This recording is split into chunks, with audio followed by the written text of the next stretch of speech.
Si è parlato di aeroporto all'ordine degli ingegneri in questa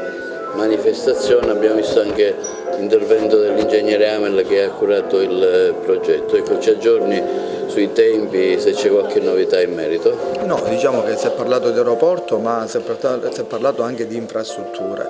che è il tema principale di questa provincia. Oggi questa provincia soffre di un gap infrastrutturale forte. Per quanto riguarda l'aeroporto, la provincia sta facendo il suo percorso, sta aggiornando il progetto e tutti i pareri che erano stati dati, e naturalmente entro la data di fine marzo dovranno essere mandati sia alla Regione che al Ministero dei trasporti, quindi il suo iter della legge sta andando avanti ed è giusto che ora sono i tecnici a lavorare sul progetto, quindi diciamo che la politica ora in questa fase non c'entra poco, perché sarà un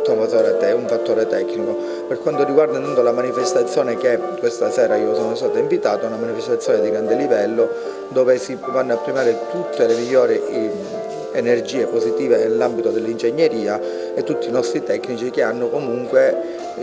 creato le infrastrutture e la parte strutturale del nostro territorio.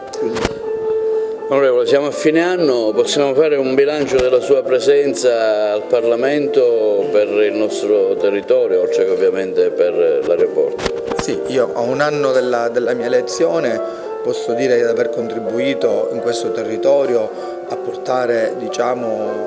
se così si può dire, a dare un contributo per l'Agrigento Capitale della Cultura, ma non solo l'Agrigento Capitale della Cultura, che mi sono messo a disposizione per il sindaco, per la mia città, e ci tengo a dirlo, e siamo riusciti con un progetto abbastanza importante a portare dentro un trofeo importantissimo che vale veramente la storia di questa città, e lo dobbiamo dire, lo dobbiamo difendere. Oltre a questo abbiamo fatto una programmazione per quanto riguarda il PNRR,